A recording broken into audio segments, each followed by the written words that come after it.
Well, we are just 1 week away from Donald Trump's inauguration, and people are promising to cause as much chaos as possible. Now, we know there's going to be, I guarantee there's probably going to be about 1 million people there, Owen, there in D.C. to witness this epic event. But there's going to be a lot of people there protesting. They are absolutely trying to say, not my president, even though, hashtag he is going to be your president come January 20th. But we've actually got Donald Trump's nemesis, Rosie O'Donnell, calling for martial law to delay the inaugurations. She says, I fully support imposing martial law, delaying the inauguration until Trump is cleared of all charges. So, we knew that what charges, Piggy Rosie? or whatever. Exactly. Is to make sure he doesn't have ties to Russia. Miss Piggy. She's going on the debunked dossier that was going around, but facts do not matter. They just want to stop Donald Trump no matter what. But it's interesting because martial law might need to be declared over the amount of protests that are planned. Protesters are actually planning to paralyze the inauguration with traffic jams. They say that, we want it to be mostly peaceful, but, if something happens, that's okay. They're calling for mass riots, and they're opposing the peaceful Trump transition. Even though President Barack Obama came out and was sure to say that it's going to be this peaceful transition, they are saying, hell no, we won't go. He's not going to be my president.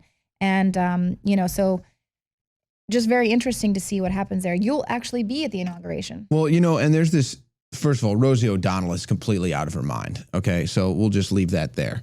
I don't even know if she knows what martial law is, but it's amazing. There's this dynamic, okay? There's this competitive dynamic where you want to have the last laugh, right? You want to have the last say. If you like going and playing basketball, like pick up basketball like I do, you want to win the last game. You want to walk out of there victorious.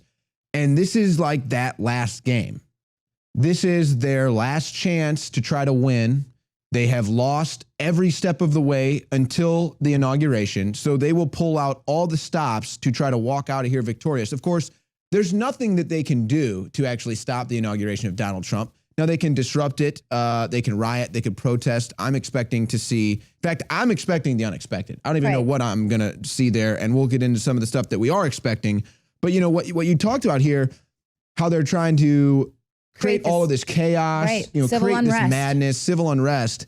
People like Madonna and all these celebrities and the people in the media that we're going to talk about during this segment, they know that this isn't going to have an impact. They know that there's nothing they can do to stop the inauguration. The only reason these people are doing this is to try to foment and incite the citizens who are so upset about this, the sheeple, to go out there and actually do the groundwork. That's what this is. This is a psychological operation being run by the establishment, by the leftists in Hollywood to basically get the low-level minions out there, the anti-Trump minions who are brainwashed sheeple, to go out there and actually be the boots on the ground, cause the civil unrest. Many of them will be arrested. Right. Many of them will probably be pepper sprayed or worse. Who knows? They just want to do whatever it possible to delegitimize Trump, and they want to just cause as much of a scene as possible to make all of the news. I mean, what do you think the news shows are going to be? All the fake news who are thoroughly offended and put in their place by Donald Trump.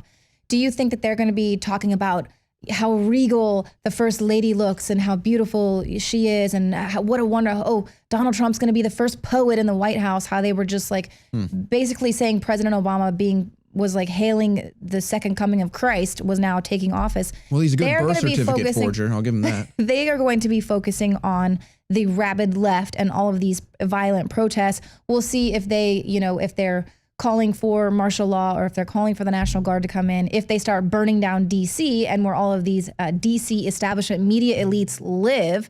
So we'll see if they like that, if they're tearing up their town. You know what? If that's going to happen, I don't think that type of activity will take place until later in the night. If stuff like that happens, that's usually stuff that goes down in the dark of night. They want to take to the streets, protest, blockade, disrupt, intervene, sit in, walk out, rise up, make more noise and good trouble than the establishment can bear. So that's what they want. They want to stop the parade. That's why we have Donald Trump unveiling his new Cadillac presidential limousine. It's going to have a tear gas cannon and a shotgun on it. They're going to be rolling this out for the protests. Yeah, I mean, it's going to be called the Beast. So it's going to be making its first public appearance there. But what's interesting, you brought this story to my attention earlier about the commanding general of the D.C. National Guard is going to be removed from his post at 12:01 once Donald Trump takes the oath of office. And so, of course, we've pointed out that Donald Trump, his administration has said all of the presidential appointees of President Barack Obama need to leave their post immediately upon the transition of power.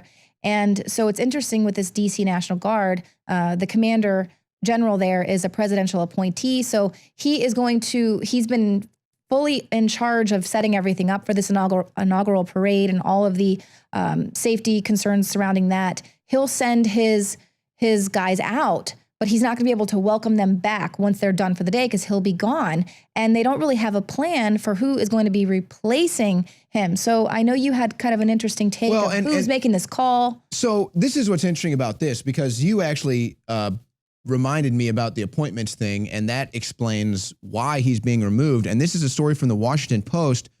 And you would think, considering that fact, that they would use this to twist and basically blame Donald Trump for anything that goes down, because that's the only angle they take is blame Donald Trump. There's basically no leader in command. So if stuff does start getting crazy. Here's what's interesting, though. They talk about in this article, they're like, oh, we have no idea why. Why is he stepping down? Why is he down? Okay, well, they don't even mention that. Is that the case?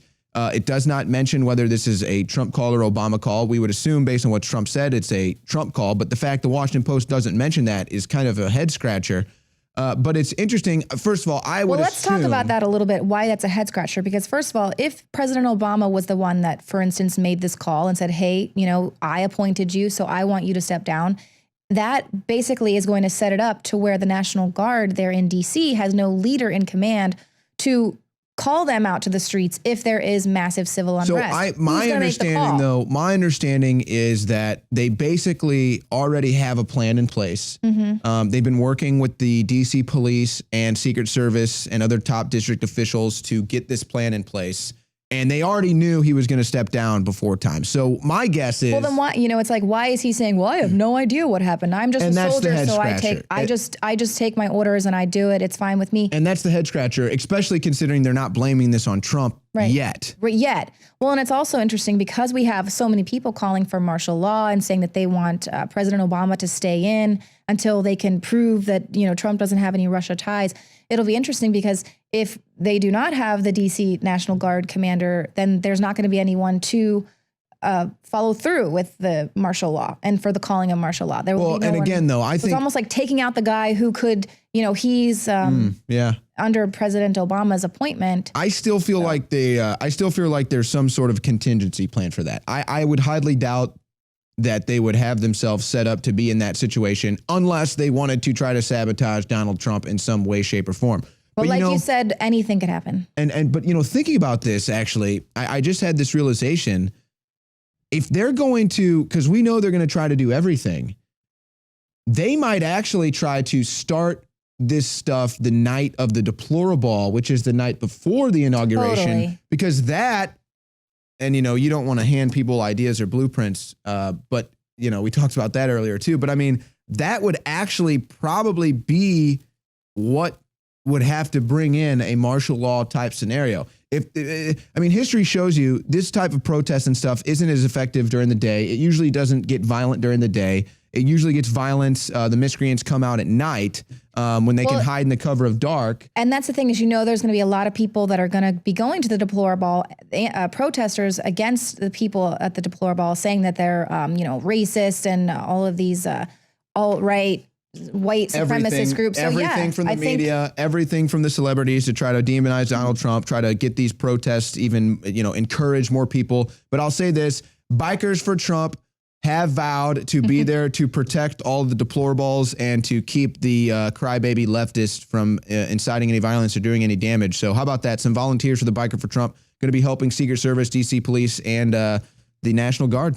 Yeah, it's going to be definitely a very exciting time, epic times all around. I know you guys will be there on the ground. We'll be here reporting live. I know we're doing at least a 14-hour broadcast. Jones will take it even longer than that, I'm sure. But thank you guys so much for tuning in to the show tonight and the nightly news. We will see you here again next Monday, 7 p.m. Central.